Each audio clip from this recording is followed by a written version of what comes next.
Yeah. So tell me, where were you born? I was born in St. Albert, Alberta, Canada, of course. Mm-hmm. And what was it? Yeah. On April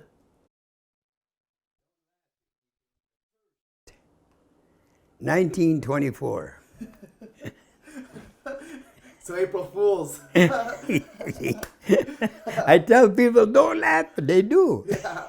That's why I've got a good sense of humor. Yeah. So what was St. Albert like?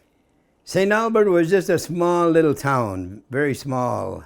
Mm-hmm. There was, of course, a general store, two general stores, but they weren't big, they were small, and a hotel with room. And there was a doctor, but no what you call it, office he really had. He just had a little room in his house, mm-hmm. and you go in there and you see him, eh? Mm-hmm. And that was it at that time. And of course, my dad had a draying job for the town from the station. Mm-hmm. And I had to look, when I got to be 10 years old, I had to help and look after 6 head of horses, or 4, because he had 2 out. And, after school and whatnot. And then, of course, I have to cut wood in the winter time for the fire at night. When it gets cold, we had a furnace, but it was wood, And anyway, I was never short of work. I had a lot of work since I was 10 years old that I can remember. Oh. And then, of course, I went to school there, and then I started playing hockey. And I don't want to brag or seem like I'm bragging, but I was very fast on skates. And I got to play where the Oil Kings originated. EAC's, Edmonton Athletic Club. I played there. But I was too light. I only weighed 129 pounds, and they wanted somebody 150 pounds. And the 2 boys that I used to play with from my hometown went to the NHL. Really? Yes. But I used to leave them. I used to take off and leave them, eh? Mm-hmm. Yeah. But I was way too light. Otherwise, I'd have probably been up there too, eh? Yeah. Yeah. So you liked hockey? And yeah, I like hockey, and I like fastball, they call it. Mm-hmm. I played for the Adnacks, and I had a very good batting average of 500, and we played in Edmonton against the King and his court. From the States, there was only 4, and the pitcher was kneeling down on second base, pitching that ball at 108 miles an hour, and he had control of about 12 to 14 inches square. That's the control he had. Now, he didn't strike me out, but I popped up twice. But oh my God, they just ran away with us, Yeah, they were making a tour, see. Yeah. And anyway, from there on, then I left home, went to work on a farm. How old were you? 15. We got knocked out of the playoffs in the wintertime, mm-hmm. February.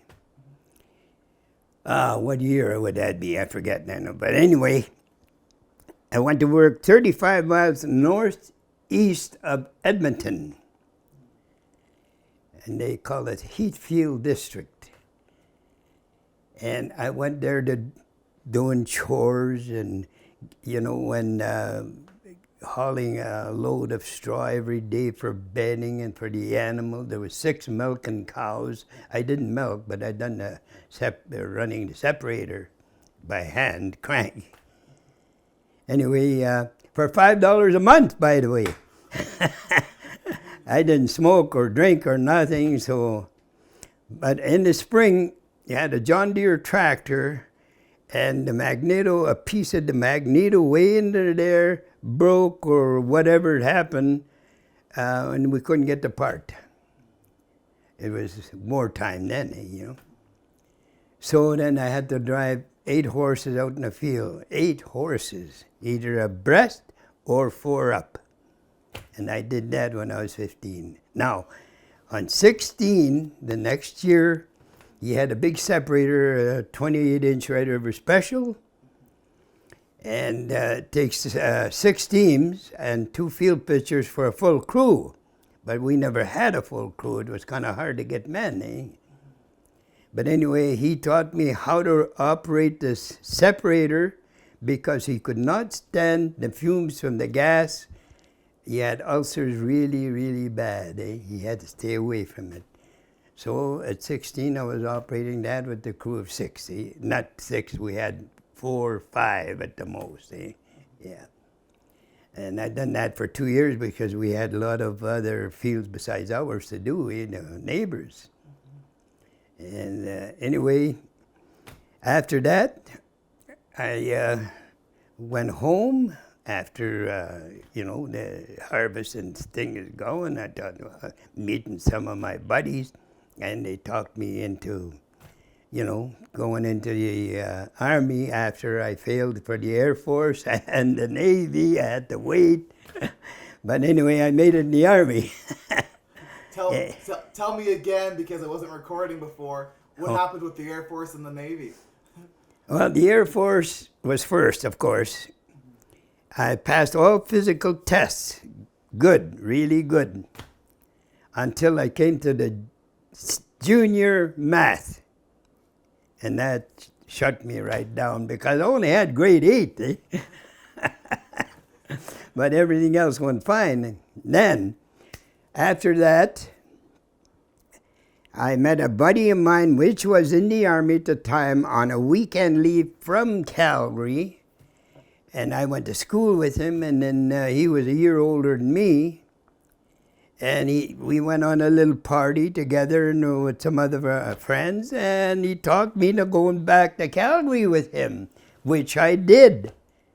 And I joined the Army.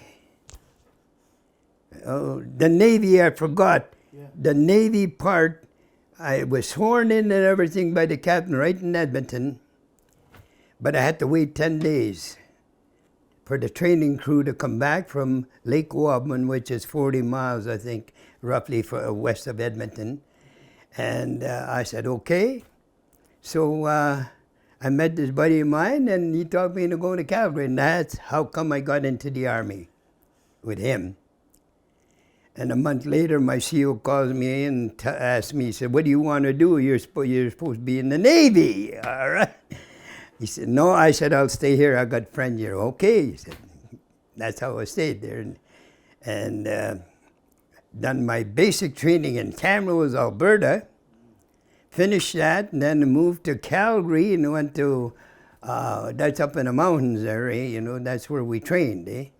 Advanced training, they call it. And finished that in November, or no, at the end of November. What was that like?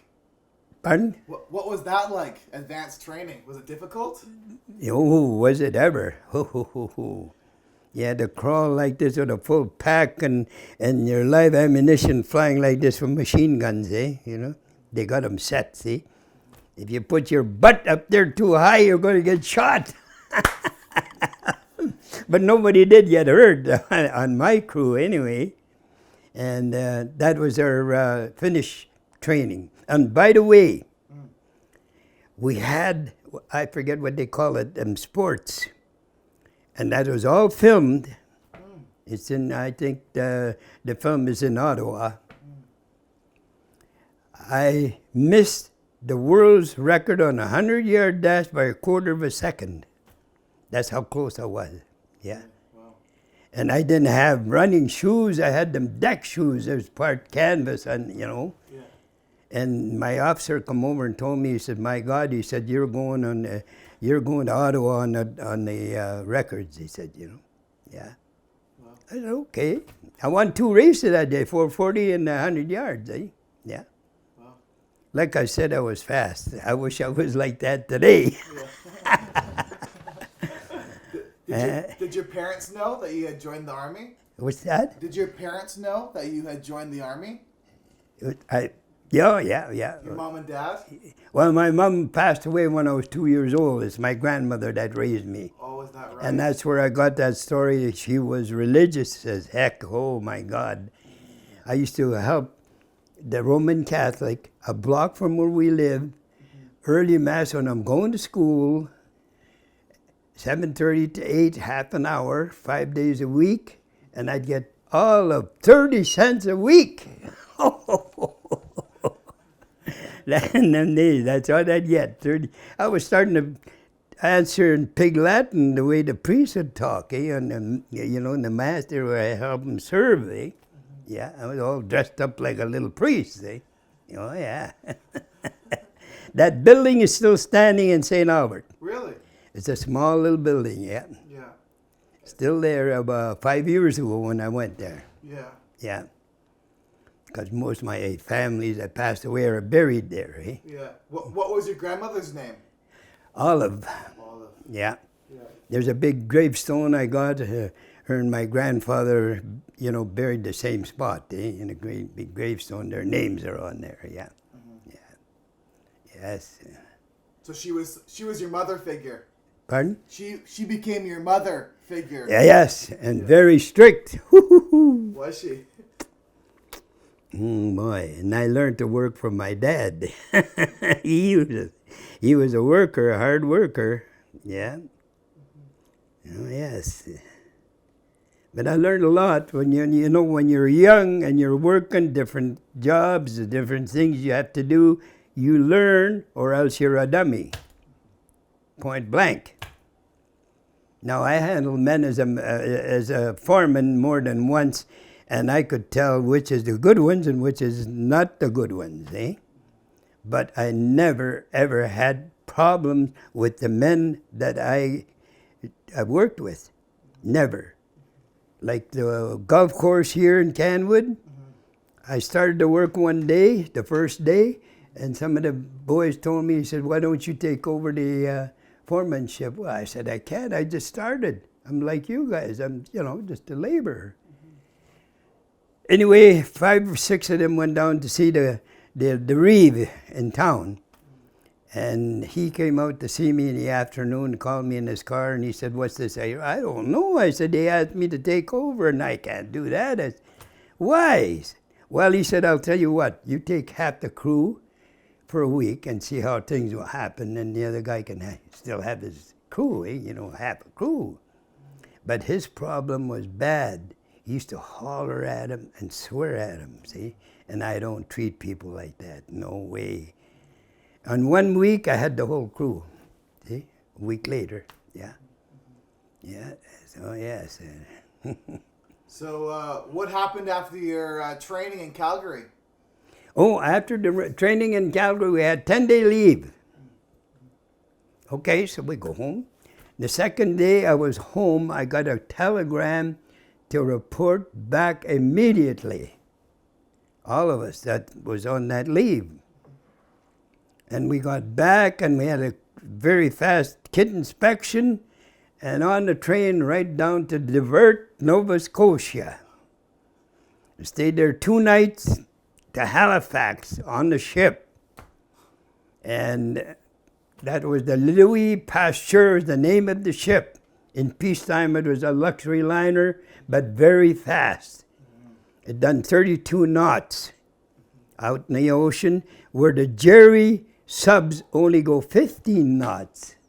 But one night they hooked me right away as an RP, And I had the night watch, and anyway, the radio runner was going back and forth. And I called him over and I said, what's going on? He said, we're way off our course, 500 miles. We're running away from the 2 subs, And every minute, the ship would change course like this, So they can't line up their their torpedoes or whatever, Mm-hmm. Did you get seasick? No. That's one thing that I really, the boys were eating a lot of chocolate bars and everything, and I didn't, And they're the ones got sick. Oh, and it takes 2-3 days to get the sea legs. you're going to take a step and then the ship goes down. Oh, you get a crazy feeling, I'm telling you. Yeah. Oh, boy. Yeah, exactly. Yeah. About 3 days, yeah. Oh, he's back. Yeah. He came back. Oh, no worries. Yeah. Yeah, and anyway, we took 5 days to go across. Landed in Liverpool. And there was a blackout, of course, in all of the England, blackout from bombers. Okay, so we had to get to Aldershot, but not right in town, it's dark. And we had to march about a kilometer, maybe a kilometer and a half to where we were going to be billeted, which happened. And the next day I got a buddy from Vancouver, a crazy guy. And next morning he said, Tom, let's go downtown, let's see what it looks like in the daylight. And we took off without permission. And we spent the day there till 4 o'clock in the afternoon. Some of our boys are, oh, you guys are in trouble, you guys are in trouble. We got 3 days CB. And after that was over, then they didn't know exactly, we didn't know exactly what we're going to go into, eh? We're supposed to be infantry or whatever, and then the officer came around and he said, look, I'm looking for 10 volunteers. And he did said, for what for? None, 10. Oh. So a couple of my buddies said, yeah, okay, took the numbers down, and this buddy of mine doing this to me, come on, and okay. And 10 of us. And our training was very special. It was all night training, and our motto was search and destroy.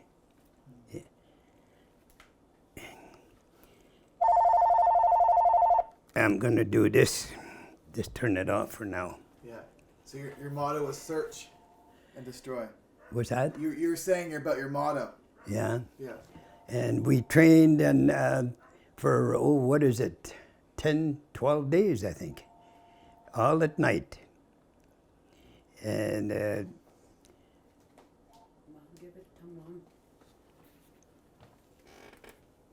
yeah, and then when we were done, in fact, during our training, we swam across the Thames River with our stuff on a rubber, not raft or nothing. We're swimming, eh? But our ground sheet is rubber. And we had put our stuff on there, guns and ammunition, and we swam across the doggone river at night. It was cold water. But we did it, eh? And then after that, when we completed that, we sat around maybe for 2 days or something like that. And they said, okay, get ready, get your stuff. And the equipment we had was not a rifle, not any kind of a machine gun.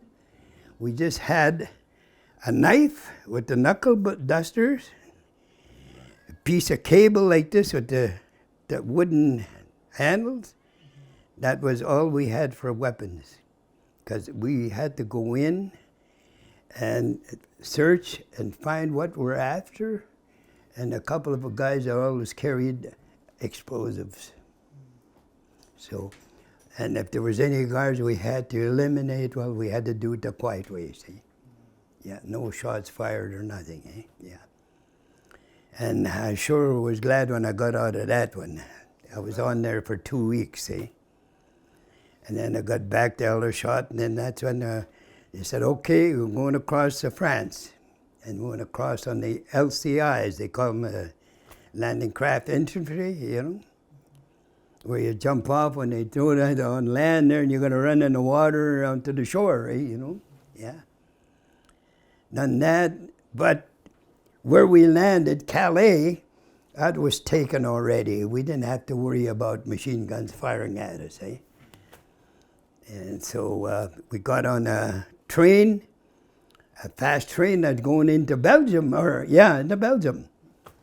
And God, I'm standing out there. We're going to beat heck, I'm standing on. I seen a woman flying, being hit by the train. She was just flying like that, because they're not supposed to be on the track, And we went to Belgium, and a big castle, the old-time castle, the big thick doors and tall, and we were billeted there for 1 week. And all we had to eat for 3 meals a day was mutton stew. That's why I can't look at a sheep in the face anymore. But anyway, we couldn't walk around alone. We had to walk in pairs on our guns at the lock, that's all, We had to carry guns all the time because some of our boys were getting their throats slashed and everything, Oh, yes. But anyway, the last night we were spending there, we went to they call it cafe. And there's one guy playing a whole, 3 or 4 different instruments. And of course they sold, I don't know what, they call it rum, but it's dark, but it don't taste like rum, but it's got some kick to it.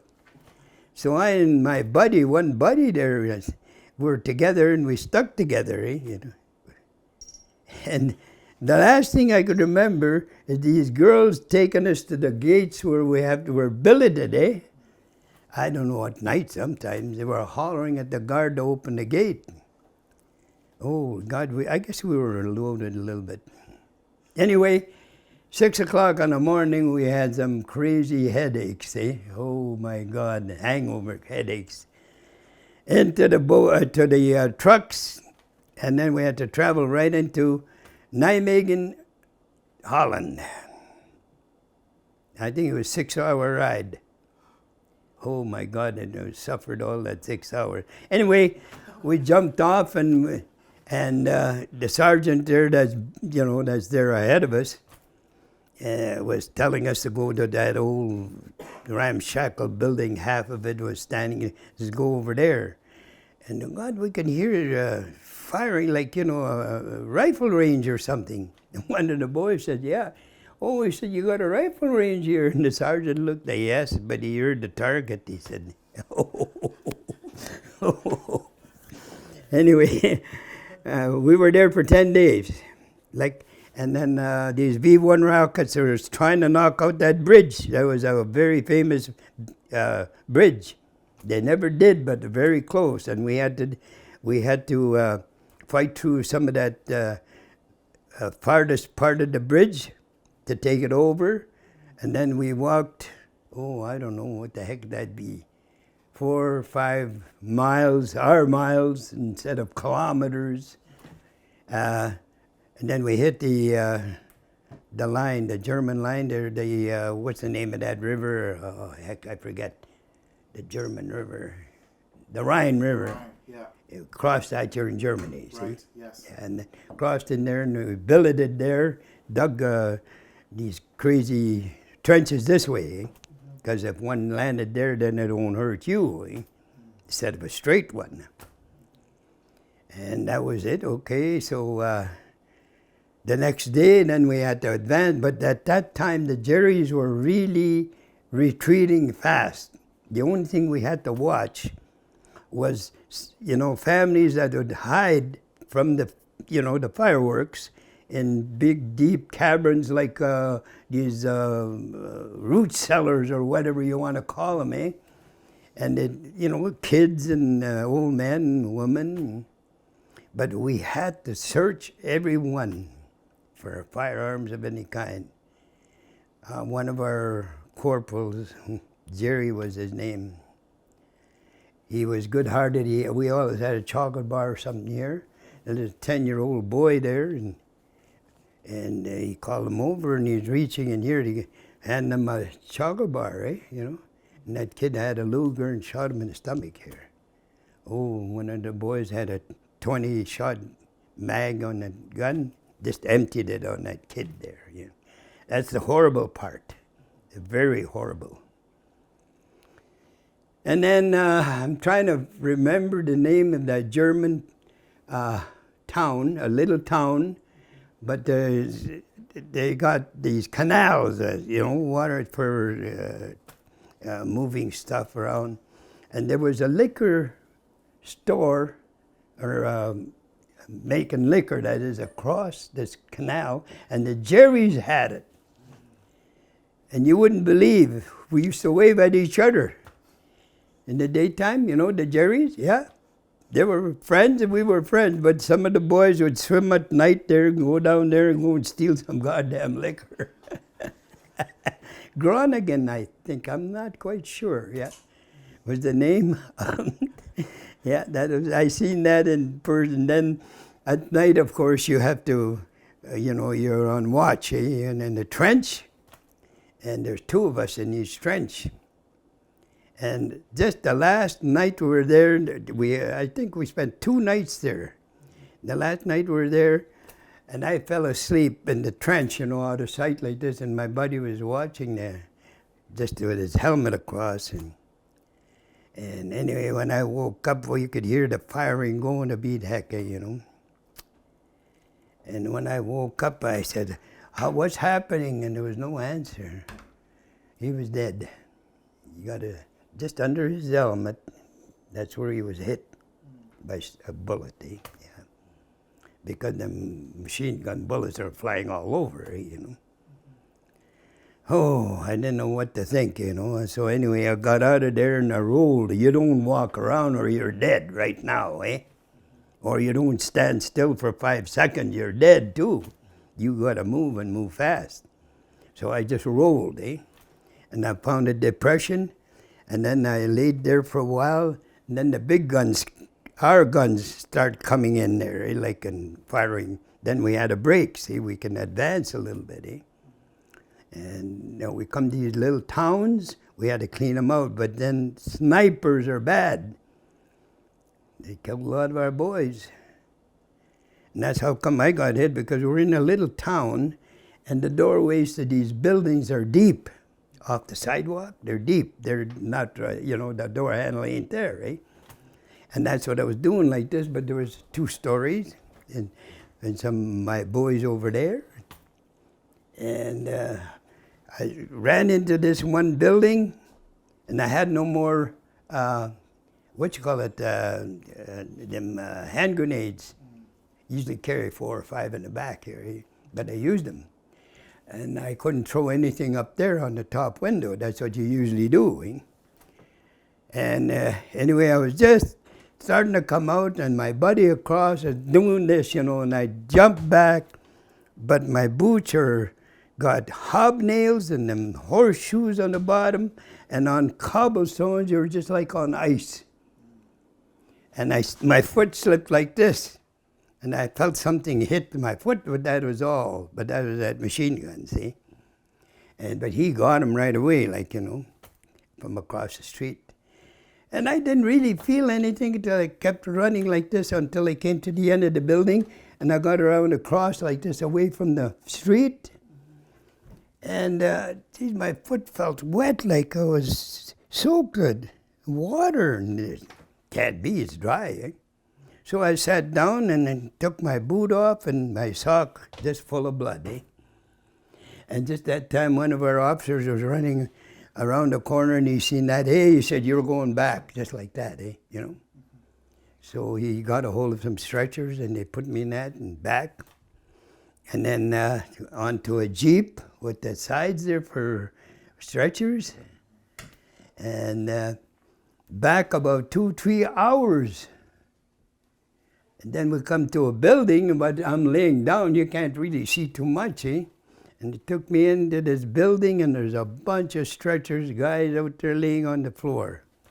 It was a big hangar, I guess, at one time, And they got papers here pinned on my tunic and whatnot, and I don't know, laid there for maybe an hour.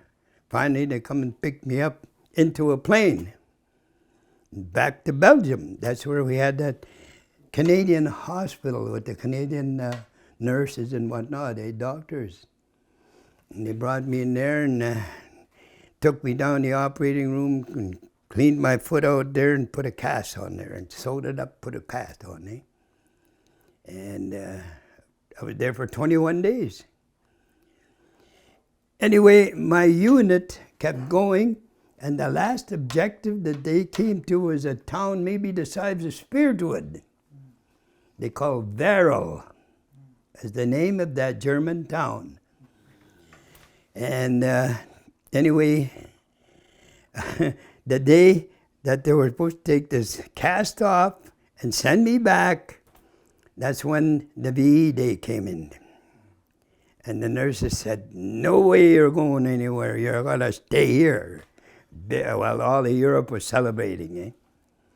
So I got the darn cast, but you could walk on it, but going down the stairs is bad, eh, But anyway, down the stairs at one flight, and then the nurses come over and he said, look, 1, 2, 3 of you, you're going to have to do some work outside the building, right on the side there, eh? They had rigged up some kind of a little, with little boards or something like this, some kind of a counter. And here are 3 wooden barrels. They're about 50-gallon barrels, eh? And they're supposed to be full of beer. And our job was to hand out the drinks. Okay, that was good. You, 1 for you, 1 for me, and 2 for me, or whatever. One, The next thing I know, I'm out there on the floor trying to dance, and these nurses are holding me up. And the last thing I remember is just going up the stairs. They're carrying me, I think, up the stairs. These nurses putting me in bed.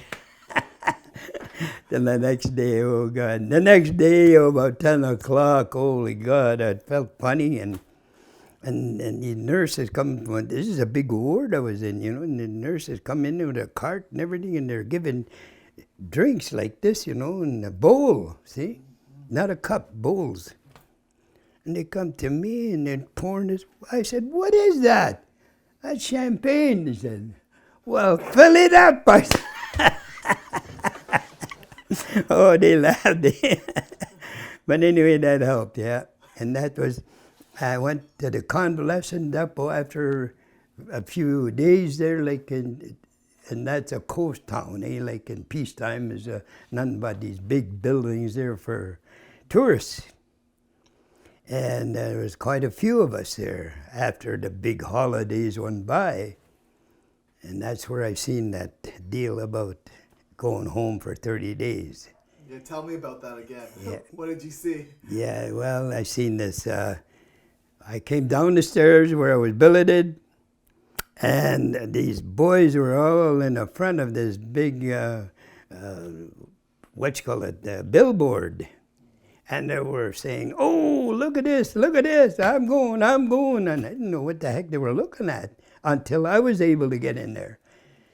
And it said, volunteers needed for Far East Force. 30 days home leave immediately. Oh, that's all I wanted.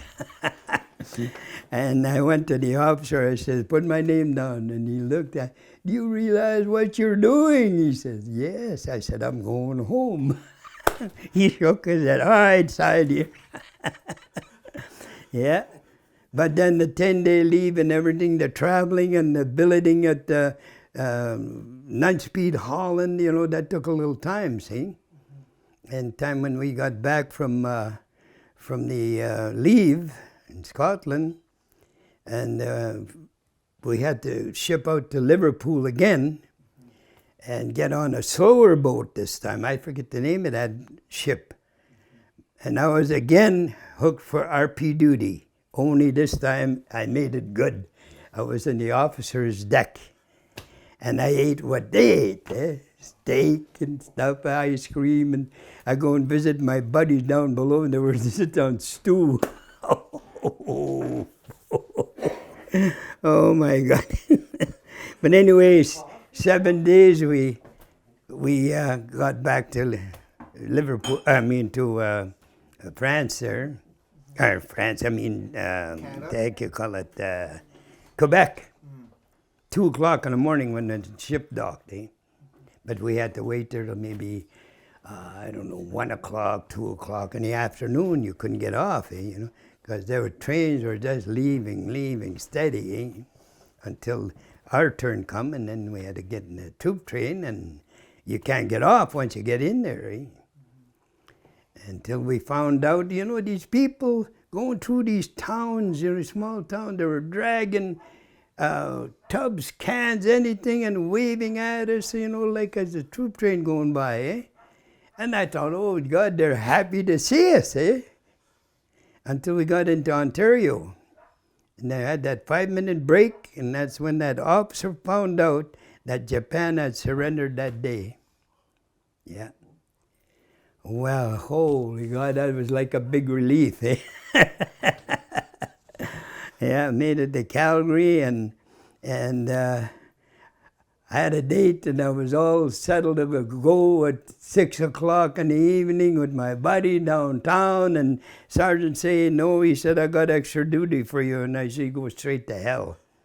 And I lost my stripe, and I got CB'd for 3 days, which nobody was around. We would go to town, and at the end of 3 days, then I went up for discharge. Yeah, CO called me, he said, you want to go back as occupational duty? I said, no way. Why? I said, in order to buy a pack of smokes or something, I said, I have to wait a mile of doggone queue line. I said, you know, maybe 2 hours of standing on your feet trying to get there. No, I said, I want to stay home. Okay, day and a half I was out. That fast, yeah. And then, you know, they had the Harley-Davidson bikes training, eh? I could have bought one there for $250 because I was just returned. And the Jeeps were $450. And the officer said, don't you want to buy one? No, what the hell am I going to do with that? I said, John, I went home on the train to Edmonton. Eh?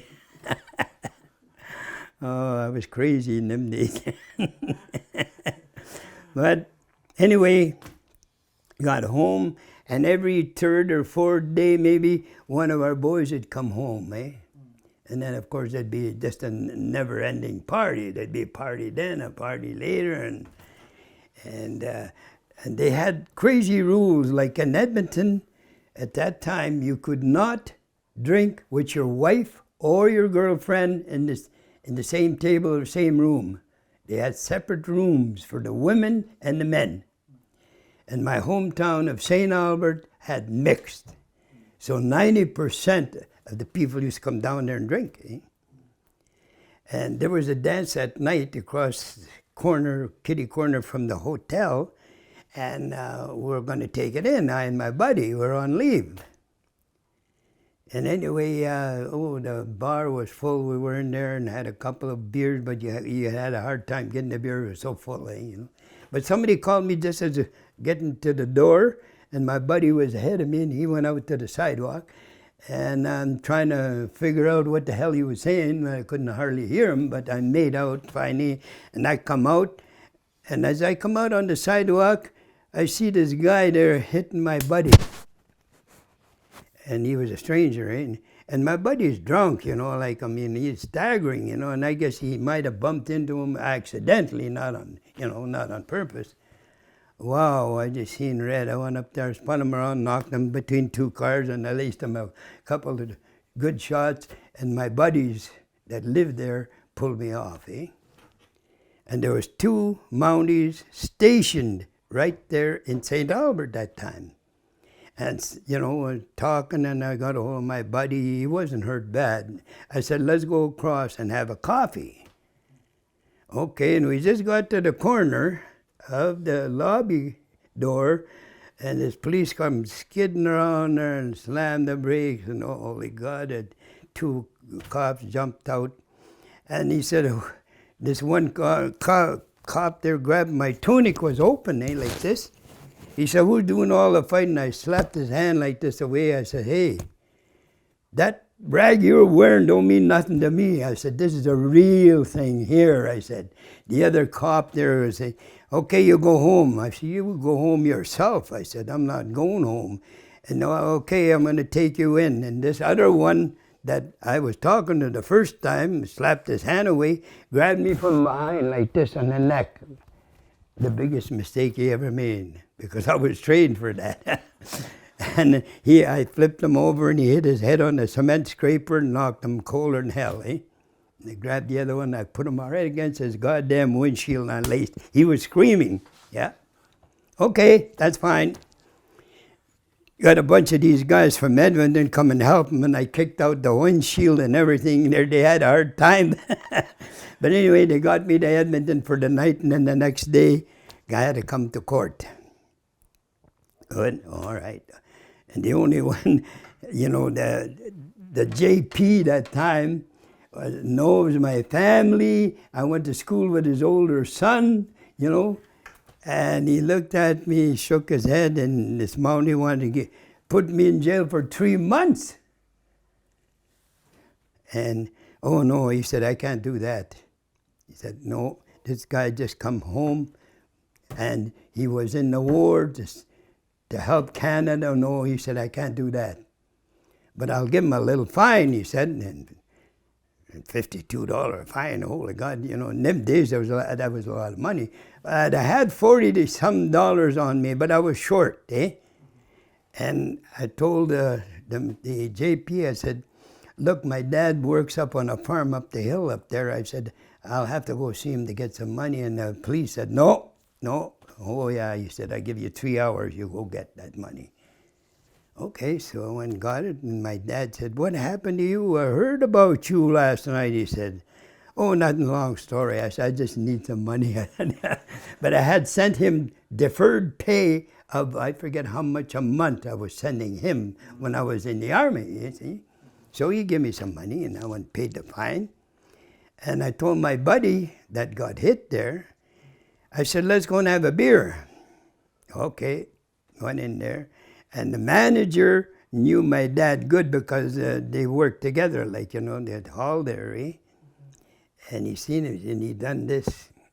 I walked over, and Tom, he said, it's not my fault, I got nothing to do with this, but the police put you on, for 30 days you can't come in here, or buy liquor here. But he said, they didn't say nothing about, you know, well, you can come in the back door and I'll give you beer. He said, okay, that's fine. I told my buddy, come on. Walked right into the police station, and the guy that I beat up there, you just see his damn hole like this. I said, you barred us out, eh? Yeah. He said, you're barred out for 30 days. Good. I said, you know where I'm going? I'm going to Edmonton. How many hotels are there? I said.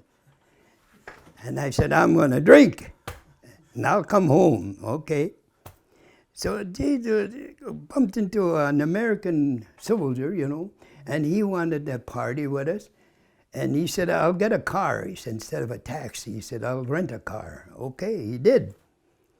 And we went back to and he had hard liquor, eh? And we went back, and I have an uncle living on the south edge of town up on a hill. And he's got a long driveway, and there's small poplar bush on one side and his garden on the other, eh? And I said, just go close to the house. Don't go to the house. I don't want to bother them at night, I said, you know. And there was me and my buddy, and then this American boy driving, and he had a girlfriend. And they had the goddamn 40 ounce of whiskey, eh, bottle. And anyway, the girl, you know, was kind of smart. I mean, she said, hey, he said, there's a car behind us with no lights. No lights? Yeah. And holy God, I said, hey, get that bottle and put it under, take off in the bush.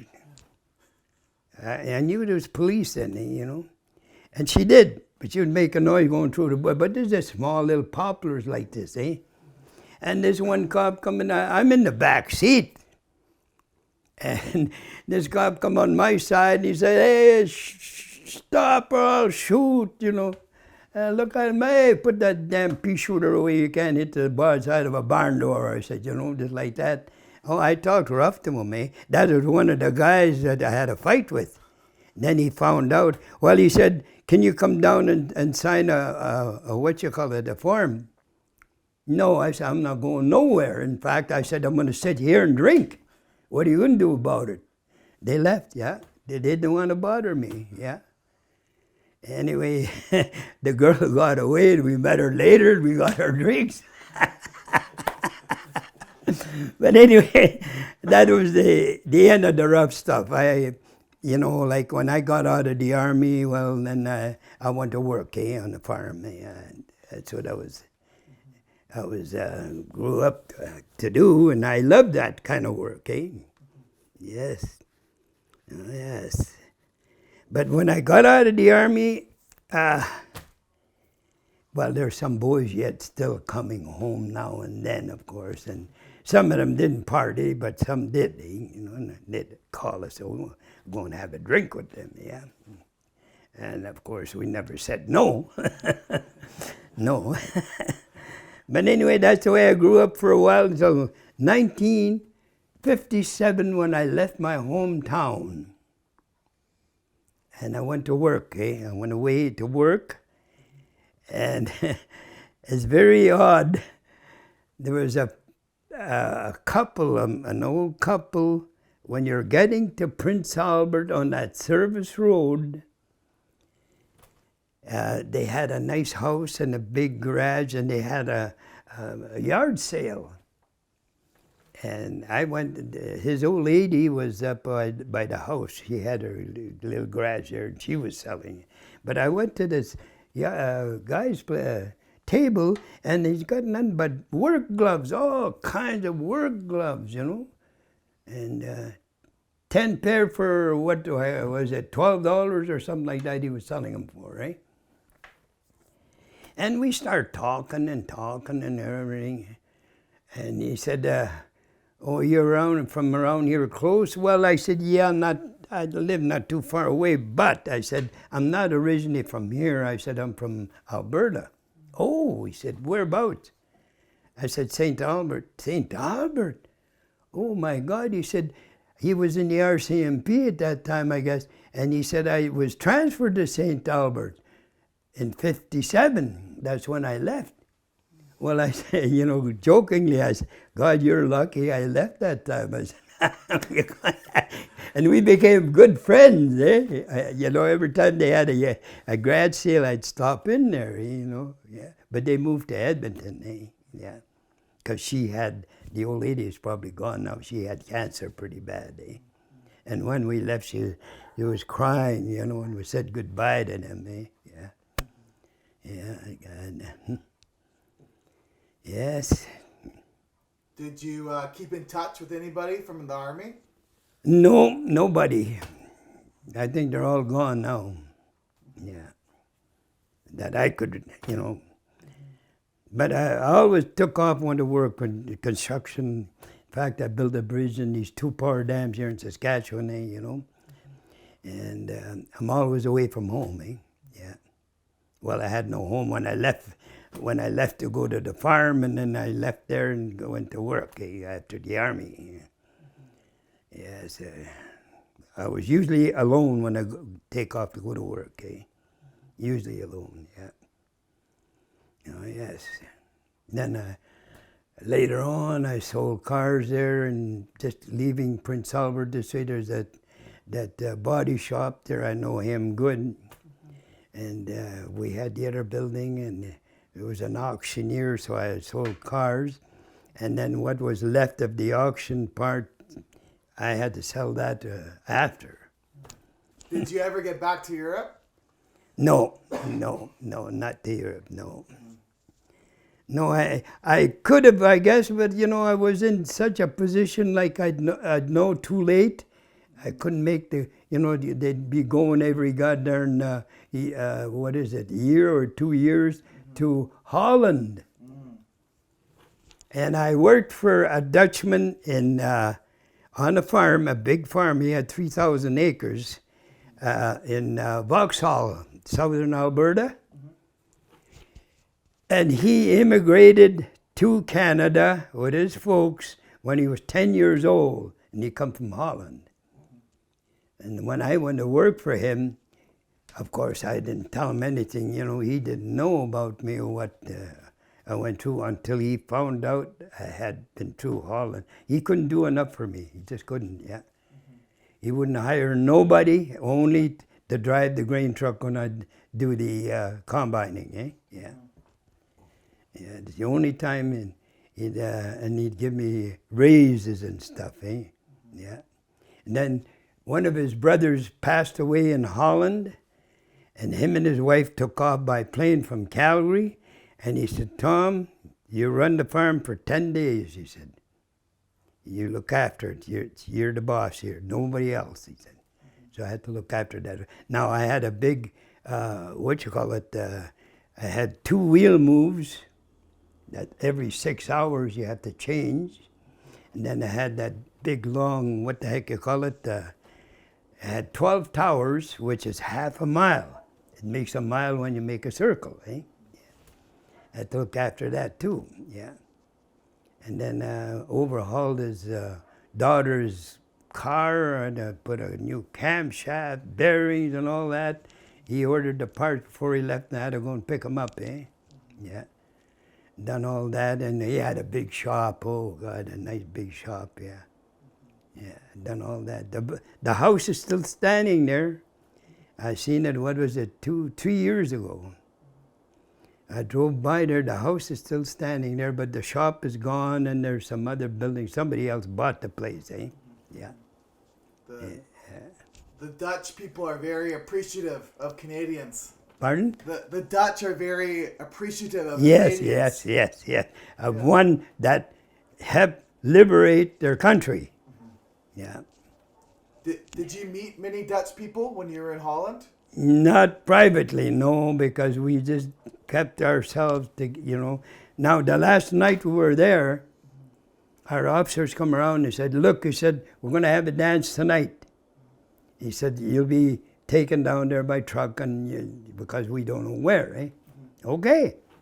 And we got, 10 o'clock, we're down there's no women. Just us guys, and and they got big barrels of goddamn beer, and the officers, come on, take a drink. Oh, where's the women? They'll be coming. But it was run by doggone the priests. They're very religious, eh?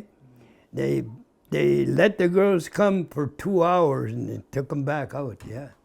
Oh, that was our last night. Yeah, oh boy. What was the food like over there? The what? The food. What was the food like? Oh, it was our food, but of course that's only field ration, they call it, eh? A little tin cup, like a little chocolate bar, and something that you had to, like porridge or something like that, not much, but supposed to have a lot of, for your system. But there's no meals or nothing like that, eh? No way, no. And we moved too fast at the time when we went off the rest. Then we're moving fast because the Jerry's were really retreating fast, eh? Yeah, really backing up. Yes, I could have bought a car, one of those Duesenberg cars, but it had no wheels or tires, no tires actually. They couldn't, from an old couple, built it right across from our last objective there when I went back for a couple of days, just for a little bit of coffee. Yeah, that old man used to come and talk to us, like we had a guard duty in the front there. Yeah, every 4 hours it changed. And he used to come, he said, we had nothing to do with this war, and I believe him, but he said this guy come in here and got our boys to, to start this war business, eh? Yeah. See, Hitler actually wasn't German. He's Austrian. And that's where he came from. Yeah. And he got the wheel moving, and that's, he went quite a ways. But he liked Napoleon, I guess he had to meet his Waterloo. Yeah, absolutely. Oh, tell us about when you got asked to use that mortar, 2-inch mortar guns or something you were talking about before. A what? When they were asking you to do those, or to use those 2-inch mortars. And oh, yeah. the officer, when we were getting off rest there in Holland there in Nijmegen, he come over, he said, you take the 2-inch mortar? I said, no. I didn't even say sir, eh? I just said, no. Why? I said, instant death. Oh, come on, no. He said, I'll give you 2 stripes. Take that? No, I said, I don't want it. Because the our 2-inch mortar, or HE, high explosive, leaves a thin little trail. And now the Jerry's had a 3-inch mortar, and they're so accurate they could put one in your hip pocket because they follow that little trail, eh? You're dead. No, yes, no, I said, I'm staying with the doggone machine gun, the hell with it. I threw 2 away, them doggone little, we had the same ammunition as the Jerry's had, 9 MMs. But these were these guns, what the heck was the name of it? I threw 2 of them away. When you want to use a jam on you, eh? They were a plumber's nightmare, they called it, from England. Yeah, Sten gun. Yeah, Sten gun. And they were just not reliable, eh? But I had a German, what you call it, Schmeiser, 1,500 rounds a minute. I had a Russian burp gun, 1,500 rounds a minute. But the best one I had, the handgun, was that German Luger 9mm. Boy, that thing was accurate. Oh, that was their best gun, yeah. It's a handgun, though, eh? Yeah. So when we searched these soldiers, if they had a handgun, they're gone. It's ours. When we search them, eh? Yeah. Yes. Did you have to worry about mines? Yes. Hockwall Forest. The trees is a forest, you know, like a lot of trees, and they were booby-trapped. You know, you don't know you're going through there at night and it's just a thin thread or something, eh? And you trip that thread and that's it, you're dead, because that mine is probably the next tree there, eh? You can't see. That's something you had to watch very closely. But it's, you know, a lot of boys died there too, yeah.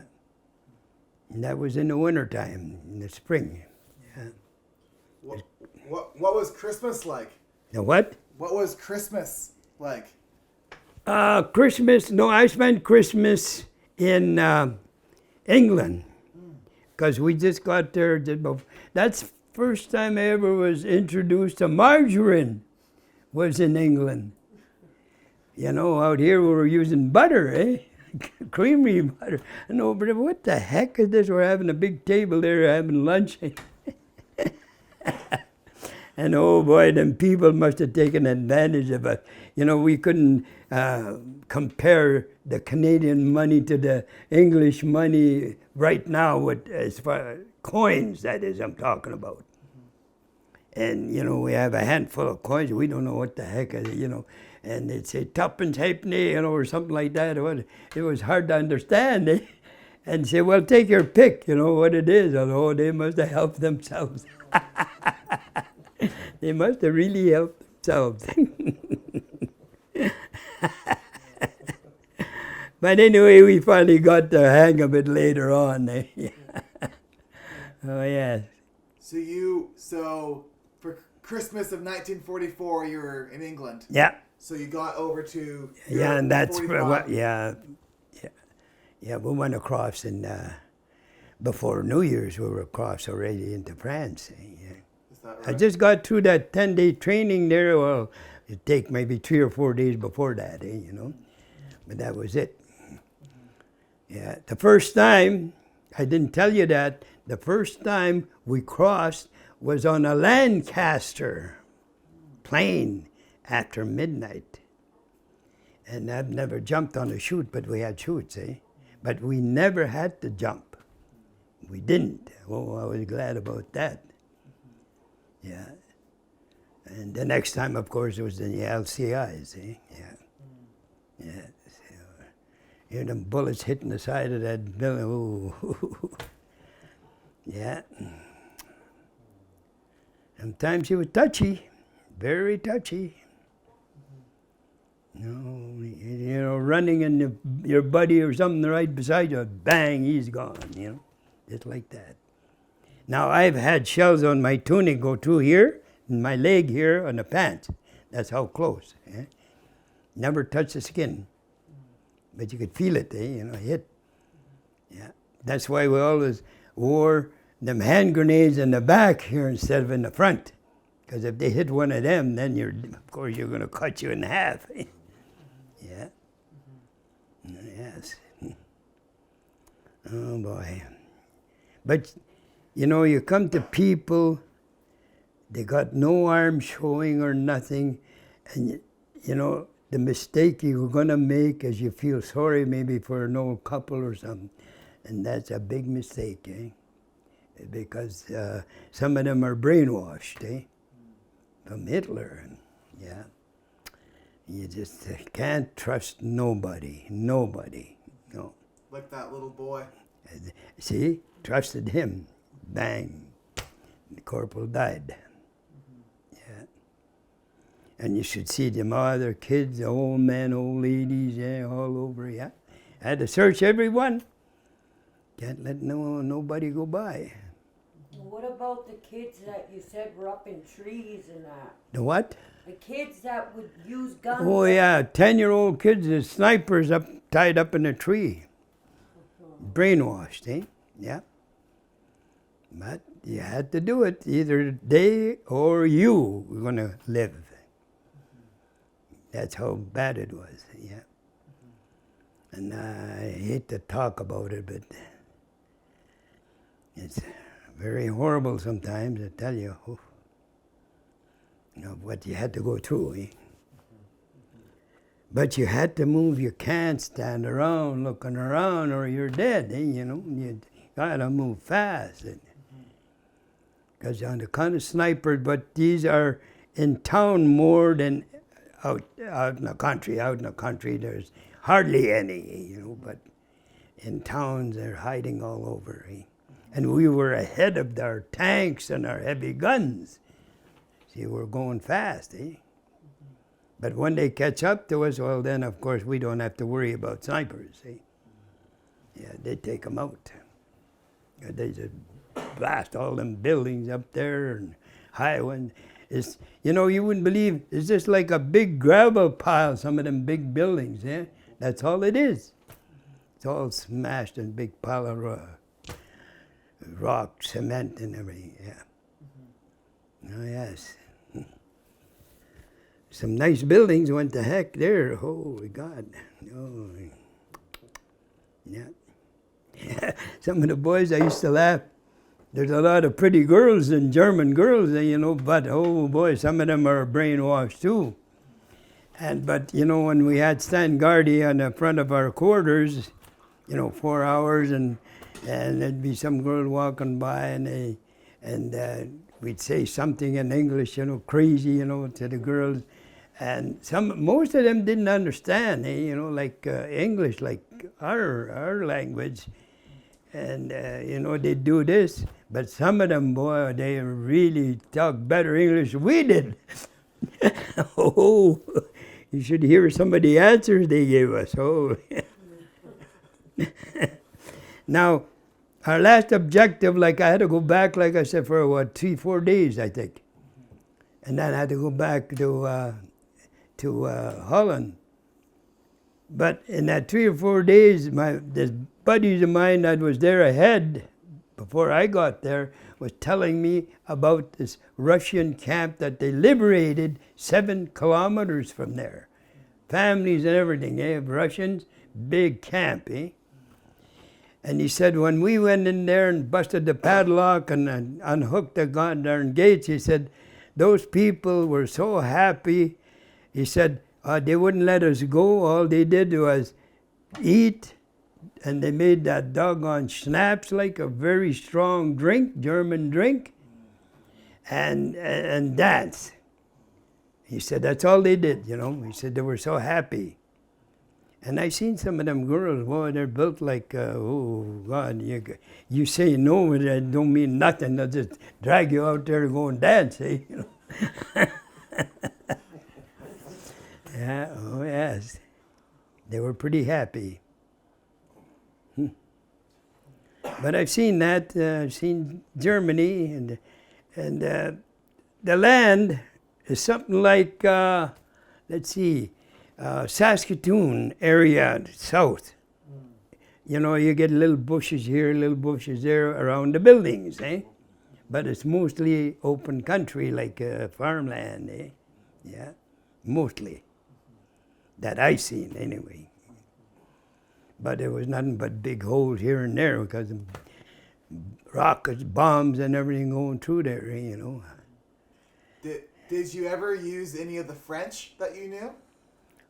Yeah, I learned a little bit there. Yeah.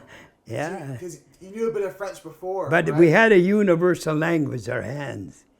Yeah. Yeah, yeah, oh yeah.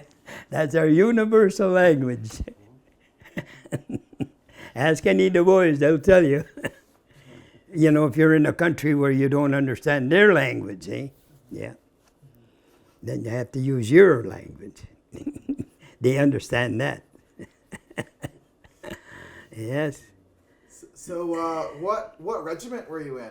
Was that? What regiment were you in? Oh, I was with the Cavalry Highlanders, 5th Brigade, 21st Army Group, headed by, or governed by Field Marshal Big Nose Montgomery. That's what we call him, Big Nose. He's English. And he was from England. And he used us Canadian boys spearheading objectives, and then he'd hold his boys back. Oh, he was good at that. Yes. But he had a big nose. That's why we called him that, eh? Yeah. And how many guys were in your unit, would you say? My unit? Yeah. Oh, well, there's three companies to make a unit, eh? And there's about, 32 to one, what you call it, like that. There's three tens, and then you had a sergeant and a first lieutenant, I think, yeah, or second, I forget now, second, yeah, something like that. But you never said sir over there to them officers, yeah. If he give you an order and you don't want to go because it's too damn, go to hell, or something like that, you know. You go, you know. They can't do nothing, you know. Because you're looking after your life. How were your officers? How were your officers? Were they good officers, or? Oh yeah, most of them. You know, they at first, when they first get into action, they still think they're the big shot, like they're gonna, you know, order you around like peacetime, eh? But they soon learned it don't work that way. They soon learned that, yes. So they became all right, you know? Yeah. Most of them, anyway, that I know of, most of them, yeah. And how did you get along with some of the other guys? Were you friends, or? Mm-hmm. Yeah. Yeah, yes. You meet a lot that, you know, boys that you never seen before in your life, and they became your good friends for this one reason. They may save your life. You have to think about that. They be maybe saving your life. And, yeah. Maybe not today, but tomorrow or day after tomorrow. Eh? Yeah. And you do the same, of course. Yeah. You know, yes. Yeah, you had to watch out for each other. Oh yeah, we all stuck together as much as we could, eh? Until we come under fire, then it's all for yourself. Do what you can to save yourself, eh? Because under fire sometimes it's very, very bad. Yes, sometimes you don't have anything to get out of cover, you know, like away from the fire, unless you dig, and it's going to take time to dig, and if you're digging there, you're dead. You know, they see you in plain, eh? So you find the lowest little spot, you roll, jump, or whatever what you can do to find a spot where you can get a below bullet level. Yes, I had to do that. Yes. This one town when the first time we come under fire, 4 o'clock in the morning, and we had what they give us, a shot of that Navy rum, they call it. And it poured like syrup, thick syrup. Give you a shot of that, and then we were going into the little town, and we had to go and take it over. But halfway down there, whole of a gun start jumping here and there because the bullets were flying and whizzing and cracking over your head, you know. And the bagpipers, there was 2 of them playing in the back until that starts. Yeah. Oh, yes. It's got we come back at that time to Aldershot. We spent a couple of days there, and then they said, oh, we're going to have a big parade, but we're going to have to wear kilts because it's Scots regiment, eh? Oh, everybody said, no, no, no. But we didn't have to do it. It came to the point we didn't have to do it. Thank God for that. Wear a skirt. Oh. Okay, sounds good. Yeah. That's pretty funny. Yeah. Some of these, so during some of these moments where you're getting shot at, what's going through your head? What are you thinking about at this time? Well, it's hard to say.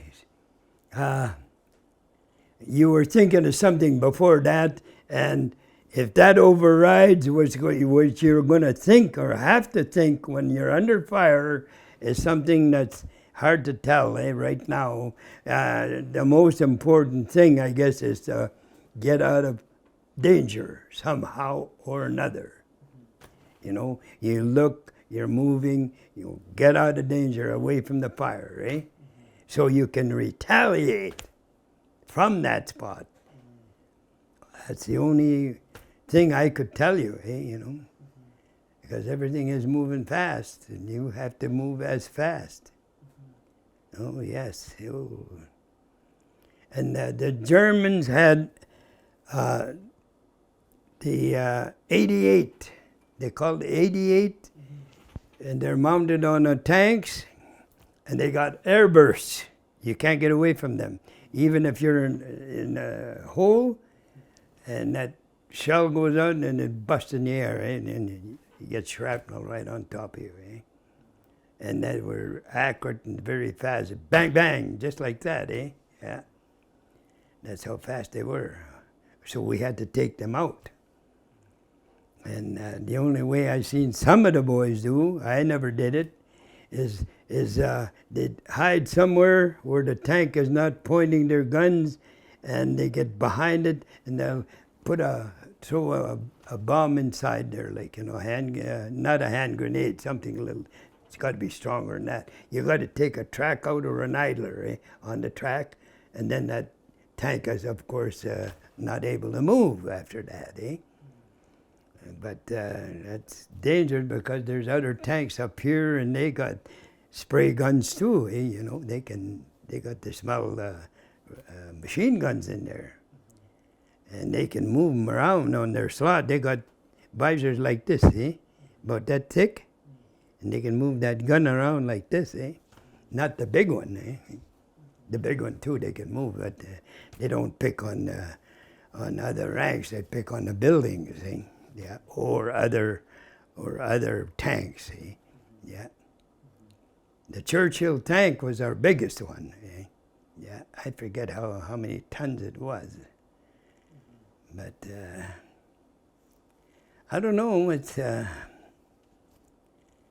was a touch and go until I got hit, and then of course I was out of it. Like, you know, I didn't know I was going to be out of it, Because you don't know it's going to be heck, and then I come back and they put a cast on my foot, and then the doctor said, well, he said, you're going to be tied up for a while. Okay, so the time when I was to go, bang, it was over. See? Yeah. So would you have been hit in the foot, I guess, in April? Is that when that would have happened? Yeah, that was, I forget the date. I think it was the 21st or 20th or somewhere of April. Yeah, that happened, yeah. Because I didn't do the 21 days that they told me that I was going to have that cast on. I didn't go that long, see? And when it was over on May the 8th, see? VE Day. And that was it. Everything was gone haywire, you might as well say it. The whole Europe was upside down from, of partying and whatnot. They were so happy that the war was over, yeah. They were very happy. Of course, I was too. Until that 30-day home leave. And see, at the end of that 30-day home leave, if Japan hadn't surrendered, then we were slated to go to Breckenridge, Kentucky, and do, what was it, 6 weeks, I think, if I can remember right, of getting used to American equipment. And then, when we get done that, we had to go down, way down south in the jungles and get climatized for another 6 weeks. But of course, that never happened. Thankfully. Yeah, thank God for that. Oh, yeah. Yes. Yes, I was glad when that was over. Oh my God. But I asked the veterans outfit on the phone to find out about that volunteering I did for the Far East Force. And the ones I talked to, well, they'd say I have to check into it, but I never did get an answer on that, eh? What was your question? The question is, I wanted that on my file, which is not there, see? Oh, interesting. Yeah, I want it on my file, eh? Now, I forgot to tell you about when we were back to Holland from when the war was over, and the volunteering for the Far East Force, we had to move into Holland, which was a sandy area, very sandy, to put up tents, see? And these two-wheel trailers, small trailers behind these little army jeeps, they're four-wheel drive, were getting stuck with that canvas on the back, eh? And our officers are hollering, and sergeants, come on, go help them, get that thing out of there, to go and get it going, eh? And we're lifting most of it on that damn sand, and that's where I hurt my back. That's why I got a bunch of letters right here, and they won't give me nothing for it. Because for this reason, is my hometown had an old doctor with just one room in his house for a little clinic, and he'd have some pills. He gave me pills 3 times for my back. And that was it. Now, when he died, of course, and then I don't know what happened to all this paraphernalia that he had in his little office, so there's no proof, that I could produce to give to the pension deal. But I got letters right here. I'll tell you, no, it was something else. You didn't get that, And that's the reason why I don't get nothing on that. The only pension I get is my hearing on account of the big guns, Yeah. Because we had no hearing deals, plug your ears or nothing, Yeah. Did you ever have any complications from your foot getting hit? At first, yeah, but work off on that, Yeah, they didn't give me a cent for that either. So, and then another thing, I'm qualified, you'll see here, that I ran or operated equipment on a farm, power equipment. And I qualify to get a farm, which they were getting farms. But I wasn't told on my discharge about that at all. That, tell me, well, you can apply and get a farm. Now, they allowed $6,000 for a farm. But out of that $6,000, they take $1,200 off for you had to buy cattle. So what does that leave you, $4,800 for just a farm, eh? Now you've got to build a house if there's no house. Of course, in them days, $4,800 was a lot of money, But they didn't tell me nothing about it, that I could, And something else. I forget the name of that lawyer. He became a judge in Prince Albert, but he was a lawyer at the time. There was a class action against the government of Canada for that reason, just that reason. Now, the Indian people in the reserves did the same thing, but they got their money, $20,000 each. And but us, we went for, well, being hoggish, I guess you might say, we went for a higher rate. And I got the form filled, stamped, and signed by that lawyer in Prince Albert at that time. Yeah, and I sent it to Calgary. That's where the class action was being handled, eh? Mm-hmm. But I never heard nothing more. The lawyer had told me, he said, I'm not charging you a cent because he was a friend of ours. Eh? He used to come to the auction mart. He said, I'm not charging you. The only thing is, please let me know how you made out later on. Mm-hmm. But I never made out. There's nothing. Yeah. So we got, I guess, sidetracked on that one. Yeah. Mm-hmm. Yeah, yes. Why don't you think he got? Why did nothing happen? Do you think? I don't know. That's a good question because the form was a big form, Mm-hmm. It was all filled out. The place I operated the farm and every doggone thing is all there, black and white, eh? Mm-hmm. Yeah. That was northeast of Edmonton, 35 miles, and the Heatfield District is what it was called. Mm-hmm. Yeah. It's just, all farmland, eh? Yeah. That's where I done most of my farming there. Before the war and right after I got discharged, I went to work there till the harvest was over, eh? Mm-hmm. I helped them out. Mm-hmm. Yeah. Now, the family that was just kids, mm-hmm. I talked to the boy, mm-hmm. and he used to follow me like a little pup when he wasn't in school, eh? Mm-hmm. With the horses or something, or the tractor, ride with me. Mm-hmm. And he said, my sister lived, let's see, what do you call that park just aside of Edmonton? The heck I call that little, it's a big area anyway. Elk Lake? No, Elk Island? No, not that far. Oh. It's just Sherwood Park? Yeah, that one, Sherwood. He had a sister there, and she used to come out and give me lunch out in the field in the afternoon, sometimes walk a mile almost, eh? Mm-hmm. Shirley was her name. And she had a picture before the war, before I went to war, that I was standing there with her father, and I had a Harley-Davidson motorbike in between us. It was mine, I had bought for $300.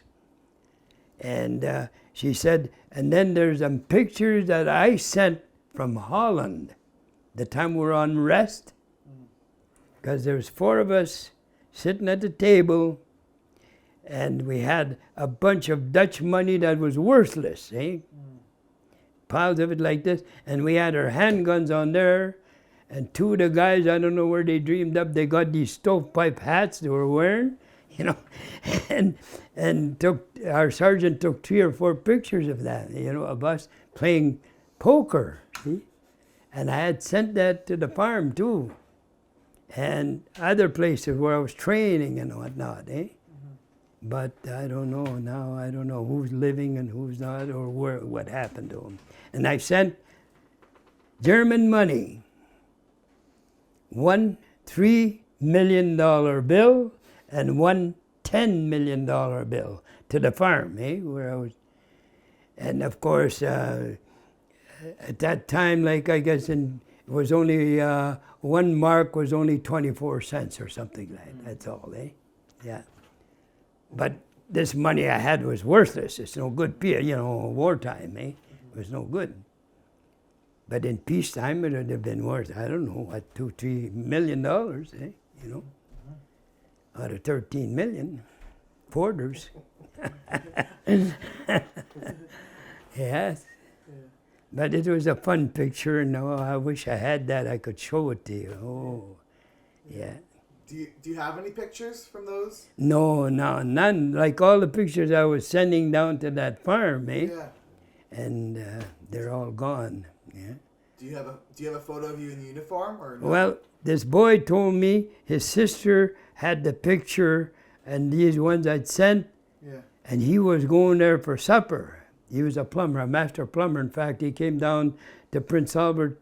He had built that pulp mill that time. They were building the pulp mill.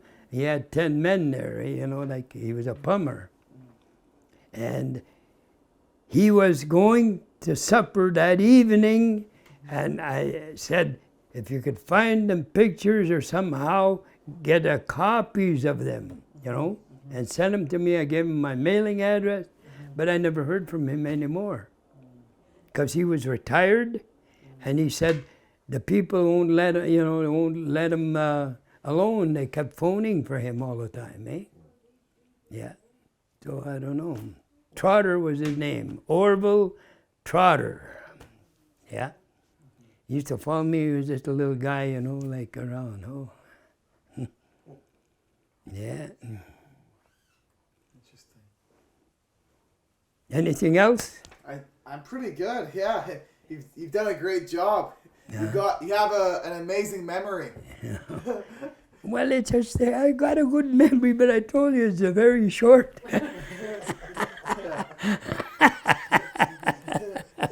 Is there anything else we might have missed, or? No, I think I got it all. I think we did pretty good. Yeah. That was Okay with that? Yeah. I'm trying to think if there's anything I can think of. Interesting. Oh yeah, we were on leave. This one 10-day leave, right in London, Battery died just in time. and these two friends of mine said, "Let's go to this waxwork. There's a famous waxworks." Madame Toussaint's. What the heck was the name? Let's see. It's Madame Toussaint. Yeah. Toussaint, yes, you got it. Okay, I said, let's go in the afternoon. And they got 3 flights upstairs. Now, there's these dummies all suited up like they're, what you call guards down below the stairs and everything, and they're all standing there, right? Some are real. Anyway, we were looking around all over, and we went down to the dungeons, you know, and you should see the torture equipment they had down there. And the guillotine that beheaded Marie Antoinette was there, yeah? And Jack the Ripper that wrote a letter to the police laughing, teasing them with one of his victims' blood. I've seen that too, yeah? Down in the dungeon. But anyway, went way upstairs and seen the Sleeping Beauty and all that, you know. And anyway, I lost track of my couple of my friends, and I'm looking around. I come down that one flight of stairs, and I thought this guard would know, and I'm saying, "Hey, did you see them guys?" And they're no answer. Here's a dummy. And some of them people looking at me got us smiling. Hey, I said, oh, I'm telling you. And then anyway, I'm driving a Jeep right in London, one of the streets. They're all crooked like this. There's no straight streets. But anyway, I was driving the doggone Army Jeep, and I'm on the left side, so you know, you have to drive on the left side. And I come to this intersection, and I'm looking for other cars, and I kind of forgot. And I crossed the intersection, I went on the right side, and holy God, a meeting vehicle. I said this way, and I turned the wheel and went back to the left. But you can't get help with it, you know, because we had left-hand control on our Jeep, see, you know. Yeah. Yeah, a lot of fun. Holy God. And you got up to Scotland on leave as well? Oh, yes. Oh, yeah. I just about didn't leave Scotland till my friends just grabbed me and threw me in the back in the car. It was starting to move. Well, I met this girl there, eh? And you know how we met? My buddy and I, two of us, were walking down the street. We were going to our Canadian club, you know, where we could have lunch or beer or whatever, you know. And we were about maybe 2 blocks away, and we're walking. This is in the evening, about maybe, 6:30, 6:45, something like that. And we come along, and holy God, this door opened, and 2 girls come out, and then one bumped right into me. It would have fell down, and you know, and I grabbed the holder and held her up. And they said, thank you. And I said, oh, what happened? Oh, he said, we were roller skating, and we're finished now. I said, you know. And my girlfriend was pushing me or something out the door, right? Oh, roller skating. And then, you know, God, I said, you know, to myself, I'd done a lot of ice skating, you know, playing hockey. I said, let's go and roller skate. Come on, you girls, you want to go? Show us how. Okay. Geez, I was laying on the floor more than any damn thing. And damn roller skates. I couldn't get used to them, eh? And they had a ball laughing at me, you know. And that's how we met. So anyway, we talked for a while, went to our club. We brought them in there, and they had lunch with us and everything. And then they said, well, we got to go home. But tomorrow, he said, we'll meet you here, and then you come and have dinner with us at home. Meet our parents. Oh, God, okay. So sure enough, the next day they come and met us. Walked up, then it was a kind of apartment type building, eh? And anyway, we went inside, and the girl's dad there come up, shook our hands and everything. Come on, he says, into the other room, parlor or whatever you want to call it. And, come on, have a beer. He had bottled beer, eh? Okay. He was a shipbuilder, see? And then he was asking us, where you guys come from, you know, and we told him what part of Canada we're from. And he said, I'd like to go farming for a change. I'm tired of shipbuilding. And I said, there's a lot of farmland out where I come from. I said, he said, how big are the farms? I looked at them because their farms are a little postage stamp size, eh, you know. Well, I said, some of the farms you're going to go a mile before you come to the fence. A mile? Holy God, that's like a township, the next township. But he said, after this settles down, all this war's over and finished, like everything settles down to normal, he said, I'm going to emigrate to Canada. Well, I said, here. I wrote my name and the address where I get my mail in my hometown. And I said, here, I said, I don't have a phone or anything to get in touch with me, but I said, you can do it by letter. I said, let me know when you're coming to Canada. He said, okay. But that never happened, of course, yeah. Never happened. But this girl, their daughter was working in a jewelry store. And she'd take me, and the only thing that would kind of get me ashamed some places, you know, if I want to go shopping someplace and I'd find something, no, that's too much here, get something cheaper, you know. Yeah, I had to get something cheaper. Okay, that's fine. Yeah, but anyway, that day we left 10 days. Oh my God, that was a short 10 days. Yeah, holding hands and the train starts moving. My friends are doing this, and boy, they just jumped out, come and grabbed the hold of me, threw me in the back. That's how come I got home. But a first cousin of mine, he's dead and gone now, older, a little older than me. He married a Scottish girl. Really? But not from there though, not from Glasgow, from Edinburgh or something like that, yeah. The next town. And he had 2 race cars in Edmonton. What the hell, the B class, modified. And he got me racing on them, one dirt track, eh? This is the dirt track. Now that place is a big international speedway, eh? Yeah. But anyway, and his wife that came back, she didn't know how to drive that standard transmission the car he had. So I showed her how to shift and everything until she got good at it. Then she went into racing in the powder puff derby, they call it. Yeah. She didn't win no races, but she come pretty close, I guess, you know. Yeah. And I didn't win no races, but I come second a couple times that I remember. But it's all dirt track. Oh. But then things had a lot of power. Holy God, they're modified, eh? Yeah. Yeah. That's right in Edmonton. Is that right? Yes. And a lot of things. I got it. You know, when you're young, you want to do this, you want to do that, and then you wind up doing something that you weren't dreaming of, eh? And but you learn from there. Oh yes, you learn. Yeah. When I started selling cars in Prince Albert there, I never did that before in my life. But being a mechanic, I know the motor's good, eh? You know. And anyway.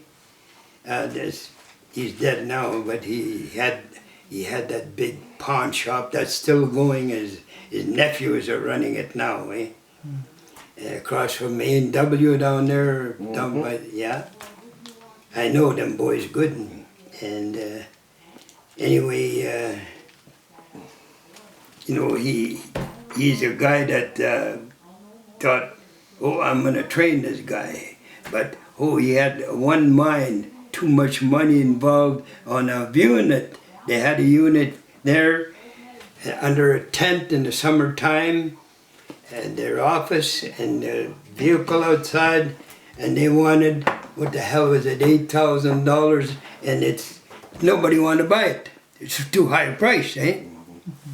There was a Ford, what the heck you call it, I forget. It's got a bunch of seats in there like a little bus, eh? But it was too high. So they asked me to take over. I tried it a couple of days and there's people coming to look at it. It was nice and shiny and all that. It's clean and all. But the price was a little too high, eh? And they said, no, and they hesitated. I have to go somewhere else and look. So I told them, my boss, I said, look, I said, too much. You want too much money. I said, why don't I take a trade in and let him pay the difference? And he looked at me, you know what you're doing? Well, I said, I'm learning, but I know what to pick, I said. Okay, try it. So I got rid of that doggone Ford in a hurry. It didn't take long. And he was happy because there was cash involved, eh? On top of that. And the trade, the car went fast. After that, I sold the car fast. 3 months, I had 50 units out there. That's how fast it grew, eh? But I was dealing with people way up north working in the mines. And holy God, that phone was ringing right off the hook, eh? Holy God. And then that doggone doctor, an immigrant doctor, some gallstones I had, and this other doctor said in the hospital, oh, he said, this is nothing. You only be here one night. The next morning you won't go home, eh? I said, okay. So I went in there and they put me to sleep. And holy God, when I woke up, it was nothing but pain, eh? Oh God, you know. And the nurse said, oh, that'll wear down, down and everything. Which it didn't. He cut me like this. Right here's the scar. I can show you the scar, that long. And he didn't know what to do. And he sewed me back up. He didn't even do a good job doing that. I wound up in university in Saskatoon. Yeah. 2 weeks. And that specialist there gave me just about every doggone examination you can think of in a goddamn hospital. Eh? Every day I was doing something. And at the end of that, I was 2 of us in this little ward there where I was in the room. He come there in the afternoon about 2 o'clock, I think, 2:30, with 2 guys, his cohorts. And he said, I'm sending you home. But he said every 3 months you have to come back here and get an exam to see how you're making out, eh? But he said whoever did the surgery, exact words, he did not know a damn thing, just like that. Now he said, you go home. Yeah. And I used to go there every 3 months, eh? It was good. There's nothing really except this, that, but they say, I don't know what the hell they did, but they haven't bothered me since. But I was tied up, health-wise for a while. I couldn't work, eh? And my boss just shut everything down. Yeah, never sold no more. But the body shop man, Ward is his name, and you're going in, he knows me good, yeah. Because he had that one part of the building and we had the other, eh? Yeah. Yeah. Him and my boss on a Friday, about 5 o'clock, in summertime, we're sitting at the doors there facing the south, the highway. And of course the body shop is the next building right next door there. And the owner, Ward, was coming around making sure the big doors are locked and everything, eh? And my boss said, geez, he said, we should get Ward over here and give him a drink. I said, what do you mean drink? There's nothing here but water, I said. Coffee pot, but I said, I ain't gonna make coffee now, I'm going home. No, he said, he called Ward over and Ward come over and he said, are you in a big hurry to go home? Ward said, no, not really. He said, okay. My boss threw me goddamn $50 bill. Go get a bottle. Bottle? Yeah. Captain Morgan's rum. Holy smoke. So I went down to George's there in River Street. I went and got that 26. I come back and I give him the change and I said, here's your bottle. No, he said, you're the bartender. So I got them plastic tumblers like that, Got 3 of them. And boy, most of the goddamn rum was going on them too. Eh? And me had just poured a little bit and I put water. And boy, it didn't take long. The second round they were dry already, eh? But they were starting to talk to beat hell. And anyway, he said, go get another one, my boss said. Holy God, threw me some more money. Yeah, I said, okay. So I went down and I started thinking, no, they got enough goddamn hard stuff. I just got a dozen beer, eh, And I come back and I opened 3 bottles and give them, And they're sitting out there and, oh, they're yapping the beat, hell now they're talking. And then, oh, God, I look at my watch, God, I'm late, I gotta go, I'm meeting at somebody for a car deal, I said, phone me. And I took off and went home. Next morning, I come open the doors there at 8 o'clock, both their trucks are parked there, eh? And then, what the hell, did they sleep here? I unlocked the doors, nobody around. Anyway, about 11 o'clock, and they come there. Their wives brought them back. Their wives had to go and pick them up, drunk. Well, I used to tease the hell out of them. Oh, God, yeah. And the police used to come there and drink. They're on duty, yeah. Come and have a beer out there, yeah. Holy God. Yeah. I said, don't you ever give me a ticket. I told that one, no, don't worry. He got bottled, he's out of his jurisdiction, city cop, Right. and he's drinking beer on duty. Oh man. So you're 94 years old? Wow. When? I wish it was the other opposite, 49. Yes. Yeah. Oh boy. Well, your mind is as sharp as a 49-year-old. It is. Yeah, your mind's very sharp. Yeah. Did your father live a long life as well? The what? Did your father live a long time as well? Yeah. Mm-hmm. Yeah. Yes. Yeah. Oh yes. Mm-hmm. Oh boy. Yes, I wish I could turn the clock back. Yes. Like this bridge I helped build here in Prince Albert. I used to work on top, you know. In fact, my car, a 48 blue Dodge, was the first private car ever crossed that bridge. My superintendent, in the afternoon, if you didn't know him, you'd think he was mean. He had a real gruff voice, eh?